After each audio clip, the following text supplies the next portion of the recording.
You're listening to On the Moans, where we have conversations about hormones, midlife, and the moments that make us wonder, is it just me? I'm Kate. I'm a 48-year-old pharmacist and newly minted perimenopausal oversharer.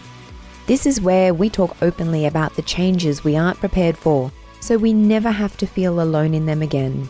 I acknowledge the Camaragal people of the Eora Nation, the traditional custodians of the land which I am recording today.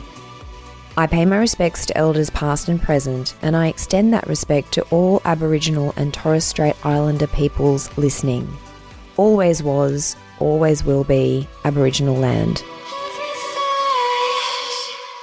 Hello friends, welcome back to On the Moans. Today's part 2 of my conversation with sex therapist Georgina Whelan. If you haven't listened to part 1 yet, I'd really encourage you to go back and start there because we covered some fascinating stuff around libido, desire discrepancy and arousal, and what happens when couples are mismatched sexually, which, by the way, is incredibly common and not talked about nearly enough in my opinion. We also talked about the ick, that feeling of emotional disconnection or resentment or just not wanting to be touched by your partner, and how that can build in long-term relationships.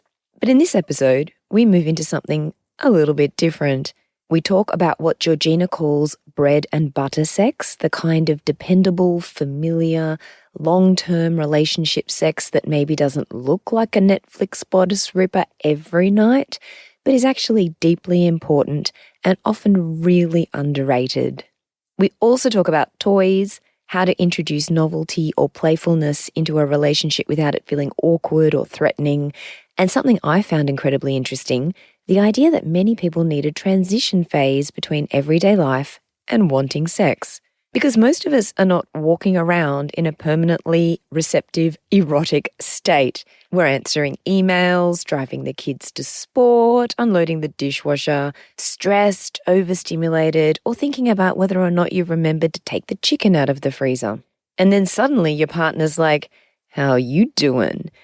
And your body is supposed to magically pivot into desire. But maybe, just maybe, that's not how humans actually work. And Georgina explains that there needs to be some kind of warm-up phase, not necessarily sexual, but something that helps the nervous system and body transition from stress and responsibility into pleasure and connection. For some people, that's a walk, a shower, music, a foot rub, a head massage, dancing in the kitchen, a conversation, laughter. And honestly, the way she described it makes so much sense to me, and I hope it does for you too. Because if you were about to run a marathon, you wouldn't go straight from lying on the couch watching a true crime or Antiques Roadshow into sprinting down the street without warming up first, right? So maybe we need to stop expecting desire to arrive like a lightning bolt and start understanding it more like a process. Here's part 2 of my conversation with Georgina Whelan.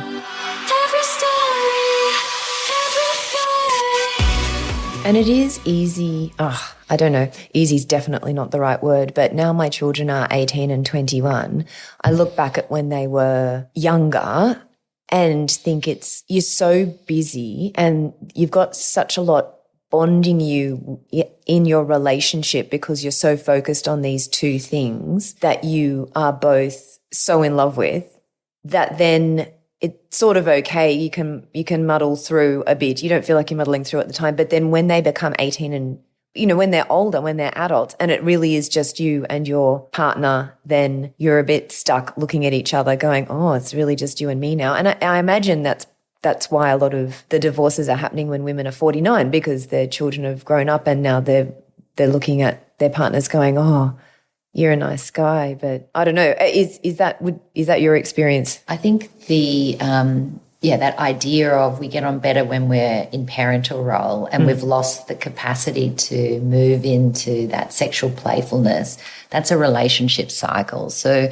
all couples will go through that limerence, the bonding, then identification, and then they'll go through power struggles. And then power struggles involve like our family dynamics, our attachment histories, basically like a repetition of what we did in our early childhood experiences. We kind of play those power struggles out, and it's very normal for couples. But sometimes couples get really stuck there, and so they'll be stuck in that repetitive power struggle for a long time, and then they'll end up doing parallel lives. So they're excellent parents and excellent friends, and their family is well provided and they're good people, but in regards to their emotional and sexual intimacy, they've stalled. And so that is difficult for people. They've got to work out how to repair. So when you can do that repair, then you come back to the next stage, which is your mature intimacy, and sexuality is ignited, and it can be very exciting and loving. It's not ever going to be like the first stage because we just don't have that chemistry available to us, but we've got deep security and admiration and acceptance for our partner's flaws rather than the idealization of what we thought they were, the power struggle of how we want them to be. And those cycles kind of happen at major life stages. So we can kind of be in this mature space where we're accepting, and then we have our children leave. And, oh, no, I want to have a different identity than my partner, and then we're going to struggle again. So any power struggle that we have with our identity, that will be expressed in sexuality. So I feel like that sex needs to be really renegotiated about every 5 to 10 years. How I had sex in my 20s is not how I did it in my 30s or 40s, and I'm now in my 50s. You want different things. Of course, you're a different person. You're a different person in all those experiences, So is it reasonable to expect that sex becomes a little bit predictable? I suppose that's okay if that's how you like it, but is it good to introduce new things, and how would you do that? Gentle, non-confrontational way. Like, I'm going to spice it up. But tonight I brought home another girl. Hi. So I think bread and butter sex is what we call it in sex therapy land, is basically good sex. It's the routine, it's predictable, it's regular, soothing. It's soothing, you know how to get an orgasm, it's within a time frame that allows you to get up for work the next day. That kind of sex is really great. People underestimate that kind of sex. So bread and butter sex is good. We need that on a T-shirt. Bread and butter sex is good. But sometimes people have more of a need for novelty. So like if you're neurodiverse, for example, if you're autistic, you want a lot of the sameness. But if you're ADHD, you want a lot more novelty. So then depending on your own individual personality traits, the requirement for novelty, that can be difficult for some couples to understand that balance. So bread and butter sex is absolutely essential, because as humans, we can't renegotiate everything we're doing every day. We need to get up and have a breakfast routine, or how do we get to work routine? What do I do with my kids in the afternoon?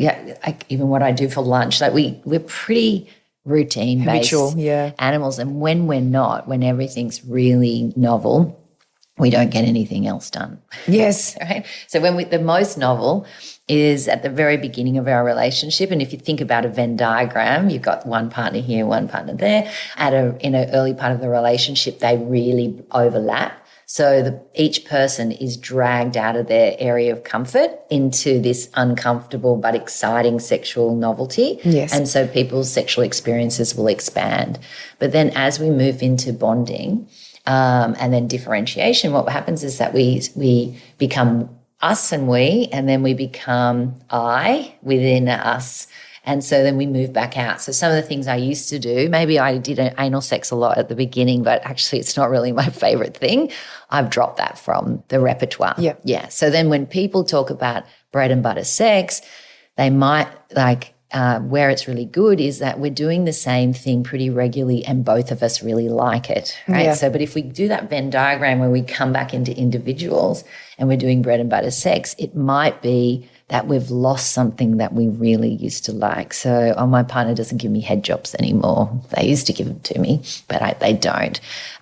So I want that in my bread and butter sex, right? Yeah. So it's not necessarily that it can be really wild for novelty. It can be just like something that we used to do that we don't kind of do anymore because that one person stretched into that new behavior. Yeah. I mean, blowjobs is a really good example actually, because if he really likes a blowjob and she finds it a bit icky, because if you think about it, just sitting across from our green cups of tea, it's pretty icky. Well, it is if you're at a low arousal state. Yeah. So basically, once you're about 80% arousal, so again, remember, arousal is different than wanting. Desire is wanting. Arousal is your body, which is pretty excited. You will do a lot of things. Yeah. Basically, like, I don't know, spit on me. Like, could you imagine, like, you're just sitting at the breakfast table, oh, babe, spit on me. You'd be just like, oh. That's revolting. That's gross. Next minute, you're like, you've got saliva everywhere and, like, body products everywhere. So it's all about, arousal. And I guess when I say blowjobs, I probably should clarify. I mean, like, everyone, oral sex. Oh, oral sex. Yeah. So not necessarily someone giving a guy a blowjob. Yeah. No, I meant oral sex. Yes. Yes. So then if I do want to start introducing a bit of spice, perhaps coming home with another girl is a bridge too far for the one night, although maybe it isn't. I don't know. Maybe I should ask him. But if say I wanted to try a sex toy, we've never had sex toys before, but it's something that I want to try. How do you think is best to introduce that? Do I just pull it out when everyone's at 80%, or can I talk about it? What do you recommend? Yeah. I love this website called Oh My God Yes, OMG Yes. So it's a website designed by women for women, with research on local women who are discussing on how they bring themselves to orgasm through masturbation. They demonstrate it through videos. They talk about sex toys. Just hands down wonderful. You can read it. You can watch it on a video. You can even go on your iPad and touch a woman's vulva, and she'll tell you if you're doing the right thing, if it's good or not. It's really good. It's very interactive. OMG, yes. Yeah. OMGyes.com. Yes.com. Yeah. Yeah, I think so. And it's on Instagram as well. You'll find it's just OMG, yes. So that's a good way for women to just get some vocabulary around it. But if you're feeling nervous about saying, I want a new sex toy, or maybe you're coming earlier than I'm ready to finish, or I want to get into trying multiple orgasms instead of just the one, or I think my G-spot's deep, right? I think I needed something that's a bit longer in me, or I need multiple stimulation. I would talk about it first. Right. So over coffee, or the best glass of wine, I think or in the car. The best way to talk about things is when you hear something in society that has anything to do with sex, right? So if you can riff off something, it feels really natural, and it only has to be a couple of sentences. So if people used to listen to Kyle and Jackie O, it would take about 5 seconds to have a sex conversation from that. But there's a lot of you'd be like, oh, I'm listening to this podcast, or maybe even you see something on your Instagram or something like that, and you'd be like, oh, isn't this interesting? I just saw this on my Instagram or TikTok. But the way to do it is just a short little statement. Even if you can't riff off it would be like, hey, I was talking to my girlfriend. She got a new vibrator. I'm gonna check it out, right? That's it. Just drop it, put it in there, yeah. And then maybe later you'll be like, oh. He'll percolate on that. Yeah. Oh, I had a look at that vibrator. It's pretty good. That's the end of the conversation. Okay. He could talk to you about it, or he could not talk to you about it, or your partner, they could talk to you about it. And then later on you'd be like, I've been using it. It's really excellent. Yeah. And then later on, I think I'd like to bring it in. So often people, when they're talking about sex, they think they've got to just do this full sit down. Yeah. And when you do that, it actually often can overwhelm your partner. Yeah. Whatever gender your partner is. But just direct conversation would be great if people can do it. But a lot of people find that difficult because we've never talked about sex in this intimate way. Like, girlfriends can talk about it because we're talking about someone else. Like, I'm having sex, with someone else and I'm going to gossip about it or tell you my experience about it. But we're not going face to face in intimacy going, this is what I like. I'd like you to do this, which activates maybe that feelings of not good enough or some inadequacies or insecurities. And so that is hard. And we basically have very little language on even to say how it was good. Was that good? Yeah, it was good, babe. Yeah, it was good. Yeah, it was good, right? I really love that. That was excellent. I felt really good, right? Do more of that. So we don't have a real big language to describe it. So then, doing this face-to-face, let's sit down and what would you think if we brought the right vibrator in? Like, it's just, where the hell did that come from, right? So, you just drop it into the conversation. And the more you drop, and that goes with conversations with kids about sex too, is you're just dropping in a sentence. Let them take it with you. Yeah? Often too, when we're really nervous about saying something about sex, say your partner, terrible kisser, or just touches you, like pinches your nipples too hard or something like that, and you just really want to tell them, you're going to feel really kind of nervous about it, right? Because most people are sensitive. They don't want to hurt their partner's feelings. So when you're nervous about it and you sit down and then you say something really big and then your partner is silent, and because you're expecting like, sure, babe, I'll stop doing that. I didn't know that happened. I'll touch you more softly or something. They might be like, oh, fuck, has she been hating it their entire life? Like, what else is she like not telling me about? Like they can get overwhelmed, and what you get is silence. And then you feel like you're out there in this vulnerability land, circling all by yourself. And you can feel like, oh, I'm being kind of left here. And not my partner doesn't care enough to respond to me. So often when you're talking, think about it like I expect nothing in return. I'm just stating something so we can start a conversation. And then the other thing people do with sex is they approach it like it's a hit and run conversation. So it's like they should have one conversation and it should be said and everybody should understand. And it should be resolved and it'll be good from then on. Whereas sex, as I was saying before, it's like a revolution. It needs to change all the time. So the conversation doesn't have to be a big one. It can be little things, and that you in your mind you think, I don't expect them to reply in the moment. I expect myself to be able to bring it up again, to follow up, and it's my responsibility to do that. So if you hold on to that with little expectation of this completely resolved issue, that's easier. It's amazing when you say it like that, because you wouldn't expect anything else in your life to be resolved like that, really, would you? So, and I was just thinking as you were speaking of anything else physical. So if I'm at the gym and I'm trying to do an exercise, if somebody says to me, okay, you do it like this, and now from now on we're never going to speak about it again, and from now on it's going to be perfect. It's ridiculous when you say it like that. Why do we think that having sex with an unbelievably closed-minded of us? Or well, I think it's uncomfortable, so we're trying to avoid discomfort, right? So it's hard. We have to keep on coming into our own discomfort. I like to think about awkwardness as your brain is growing. So if you think about your brain, all these little neuronal networks, things that are familiar is what you've been doing on repeat, and it's the habit and like the habit. But to change behavior, you actually have to grow neuronal connections, right? It's like when you lift a weight, your muscles hurt, right? They have to kind of break up and then and then grow bigger. Grow stronger.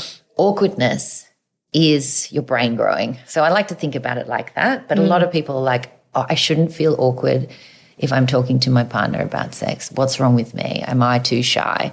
But no, why would you know how to talk about sex? We've never been told how to talk about sex. Back to the sex toys. Yeah. I have heard that there are better ones, well, not better, because I guess it's all individual, but for the perimenopausal, menopausal vagina, you need to be perhaps a little bit more gentle or have something that is a bit different, or... Well, I think basically you need vaginal estrogen. Oh, yeah. So... that comes first, ladies. Well, I embarrassment, 52-year-old sex therapist, thinking to myself, I don't have genital symptoms of menopause. No, I thought that as well. I have orgasms, and I'm not incontinent. I don't have stress incontinence. I'm not itchy. There's, you know. I'm like, there's nothing wrong down there. It's fine. Yeah, I thought the same. I thought the same, George. And then I use it and I was like, oh, my God, I've got genital symptoms of menopause. Me too. What's this nighttime wee? That's not normal. Yeah. Completely gone away. Oh, my God, my vulva just responds so much better. Yep. Right. Oh, wow. My orgasms are easier to achieve. Yeah. Yeah. And they feel better. So I am completely guilty of saying I've got no symptoms. Me too. So I think I just no shame. This idea that you need to use a different toy during menopause is because you've got genital symptoms, right? So if you've got and while you're managing genital symptoms, so getting your general systemic estrogen up and your vaginal estrogen up, testosterone, as you know, you speak about that a lot. Testosterone, my favorite. But while that's happening, some people, and if you've got pain during sex, you just keep it on the outside. Okay. Use vibrators that maybe those new air sucky ones. They're just so amazing. I haven't got one. Oh my God. Really? Revolutionary. Revolutionary. Yeah. And so this was part of my menopause symptoms. I was at work one day and someone asked me, George, what are the good vibrators? And I was like, they're all the same. And I heard myself say it. I was like, what's happened to me? What's happened to you? Then I went on to hormone replacement therapy and I was like, oh, yes, I do need to look at some of the new ones again. So the air sucking ones are really, really good. They do a vibrating kind of blow job for the clitoris. They're around it. They're really good because you don't have to be like pressing on the button. So the rabbits are some women like firm stimulation with the rabbit ears around their clitoris, but for a lot of people that's too much. So the air sucking ones you can just put them over the top of the clitoris and they just do a low vibration sucking feel. And there's some new ones that are also got just some people like the sensory tapping, like a deep tup, tup, tup, tup of different intensities. Yeah. And also just having the right lubricant and the right material. So a lot of the cheaper vibrators, if you can smell, they smell funny like plastic, do not put them anywhere near you. Okay. Anything with like a sticky kind of surface is really bad. So high quality silicone, and for products that tell you what materials they're made of. So if you can't find what material it is, it's going to be bad material. Okay. So women can have more sensitivity, histamine responses, and skin sensitivity when their hormones are depleting. Yep. And so you're wanting a good product there. Yeah. A lot of the water-based lubricants have alcohol in them. Yeah. They say don't use water-based lubricants with your silicone toy because it can make the silicone toy degenerate faster. Yeah. But frankly, you need to get new toys quite every couple of years anyway. They're not built forever. No. And I just never really found that. I've always silicone lube is a really excellent lube. And if you wash it, toy afterwards and you don't have the silicone laying on there, it's not going to sit there and with faster generation. Okay. Yeah, so good products, tapping ones, external ones. Yeah. But it depends. Some people are very, we've got that new research on all the nerves around the clitoris and the genitals for women. Thank goodness. It's about time. Yes, and how it extends all the way up. Yeah, amazing, right? So, but everybody's got slightly different nerve connections around there. Some people have got a lot more and have a lot more enjoyment around the clitoris. Other people have a lot more just inside the vagina, like in the traditional G-spot area, right? Like when you first go in. Other people, they've got that right at the back of their vagina, the A-spot, they call it, right long back in the Is vagina. That up near the cervix? Yeah, and then other people have nerves that are attached to their cervix as well. The vagus nerves goes all the way down into the cervix. So people are slightly different with where their nerves, generally the same but slightly different. Yeah, so that depends whether you actually historically like something inside you or not. And if I'm shy and I don't want to go into a shop, yeah, how do I know what is available without crashing my Google search, Yes. you know, like. Yes. Yeah. Well, so it's mostly about finding a reputable place that you trust, like a company that you trust, and then just going onto that site and then ordering them online, because mostly people get them online. My favorite shop is Taboo Hub.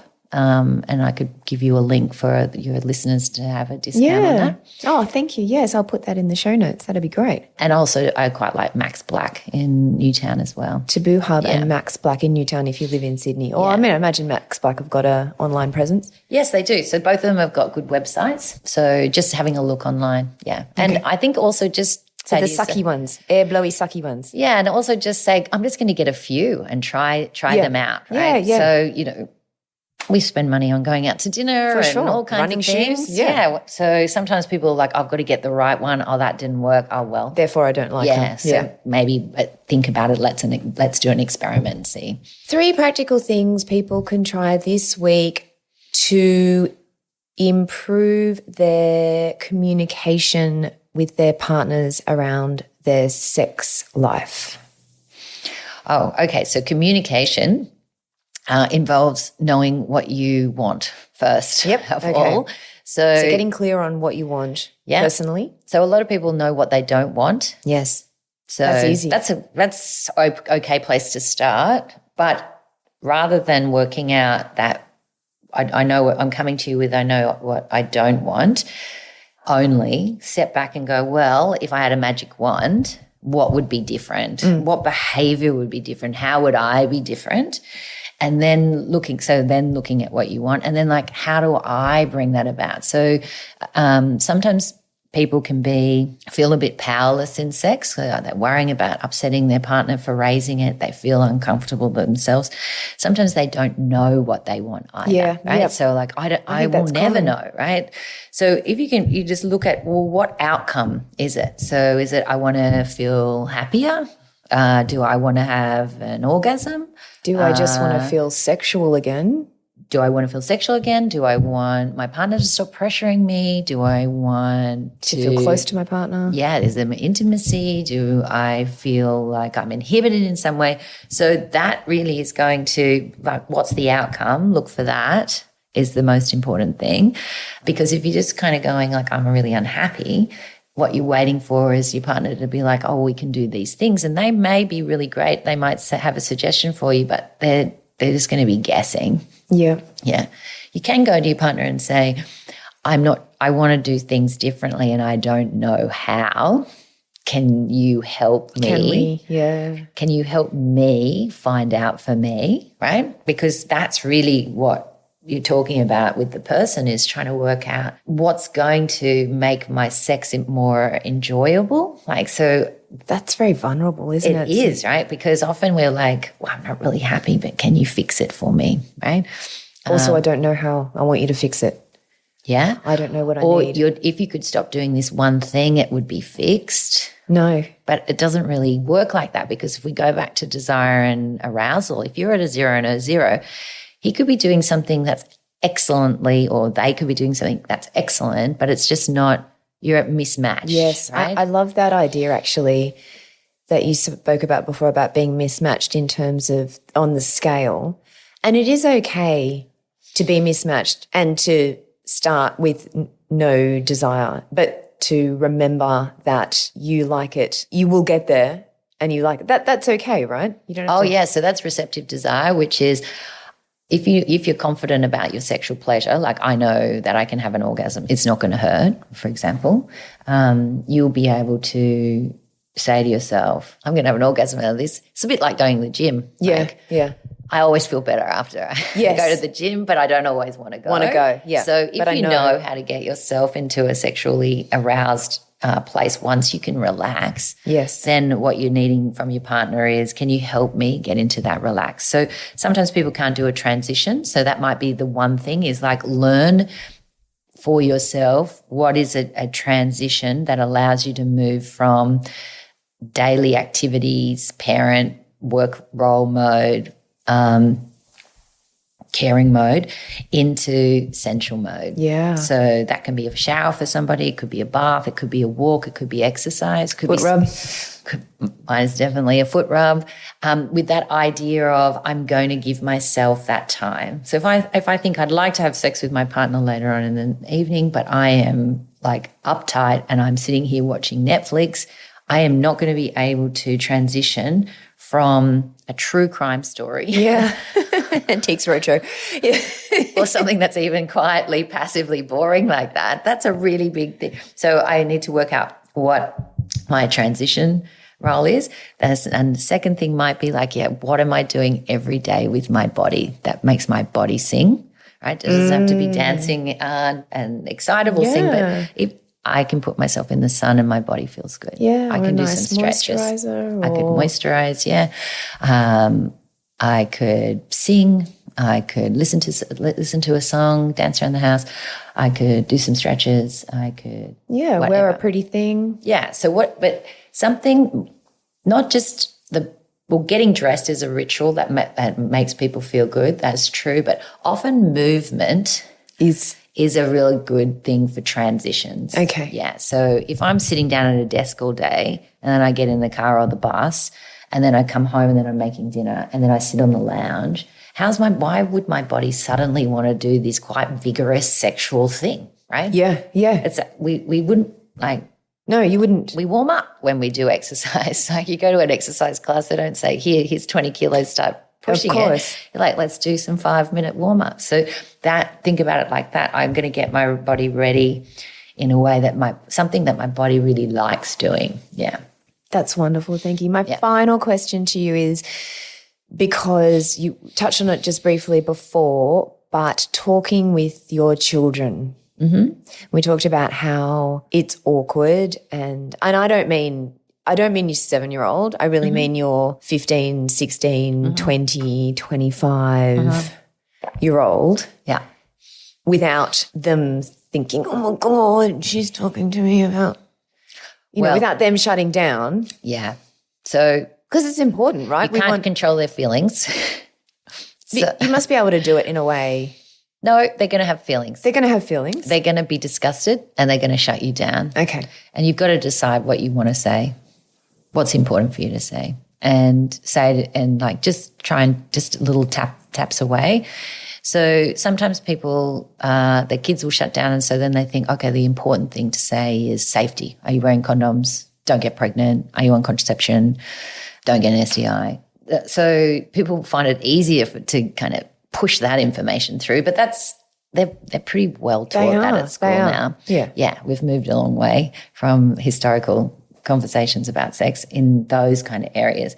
So as a parent, you might think, well, what is it that I really want them to know? And my experience talking to my son is that if you sit down with too much information, and this is what they say in the research, and lots of sex educators at school, they get flooded and they shut down. So the same principle I was talking about as you approach your partner about sex toys, it would be with your children, and using something from the media or something that's on the telly or something that, you're in a song or something. Yeah, they're talking about somebody else and you're like, oh, here's my opportunity just to put a couple of sentences in there. Yeah. I've always found I've got about 2 sentences. The third sentence is too far. Okay. That'll be like, yes. All right, that's enough now.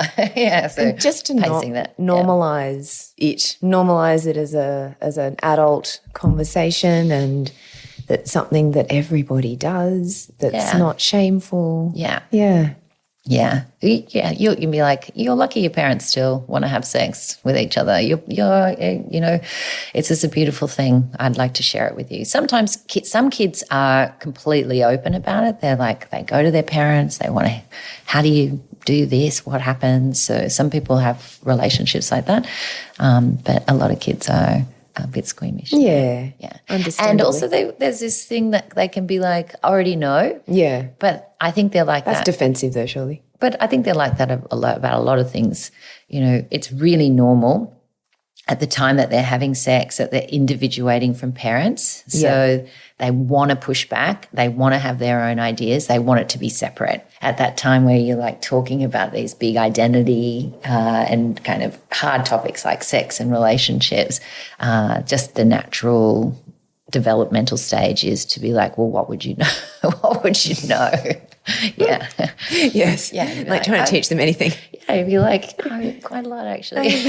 Been on the earth a little bit longer than you have. Yeah, when you're ready, circle back. Yeah, but I think, just drip it in. Drip it in. Drip it in. Drip it in. Yeah, and then, what are the core things that you want rather than a fear-based conversation, the core bits that you want. Or a serious lecture style. No, lectures don't work. Do not work. Because they don't listen, right? Because they'll be, even if you just, this is important, I've got to tell you, after about the third sentence, you could have you could have your child sitting there, but they will not be taking it in. Yes. Yeah. So, and then they're just enduring. Yes. Yeah, white knuckling. To make you happy. Yeah. How long is she going to talk at me for?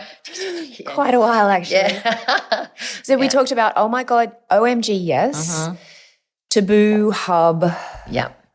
We talked about the one in Newtown. I forgot. Oh, Max Blacks. Max. Yeah, it's MAXXX, Blacks. Yeah. Blacks as in BLA. CKS. CKS. Yeah. That's wonderful. George, you are just a delightful person. Thank you for talking with me about this topic, because it's really, for something that should be an everyday conversation, well, not an everyday conversation, but should be out there. We don't talk about it nearly enough. Thank you. Thanks you for having having me me on the show. on. Thanks for having me on. It's great. Yeah, enjoyed myself a lot. Thank you. Bye. Bye. That was part 2 of my conversation with Georgina Whelan, sex therapist from Sexual Psychology. And what I loved most about this whole discussion is that it gave people permission to stop thinking about sex as something that's either spontaneously amazing or fundamentally broken. Because long-term relationships evolve, bodies evolve, stress evolves, hormones evolve, we evolve. And intimacy also needs to evolve or be renegotiated along with us. And I think for so many people, particularly in midlife, particularly when you're juggling work, children, aging parents, exhaustion, perimenopause, medication, body image, all the things, there can be enormous pressure to think sex should still happen exactly the way it did when you were 25. I also think this conversation was a really important reminder that there's no single normal when it comes to desire, frequency, fantasy, initiation, or intimacy. There are just humans, relationships, communication, and how validating is a frank and candid conversation about sex, hey? If you enjoyed this conversation, please share it with someone you think might get something from it. A partner, a friend, your group chat. Honestly, whoever. And if you haven't listened to part 1 yet, definitely go back and do that, because the 2 episodes work really well together. I'll see you next time we get on the moans. Bye-bye.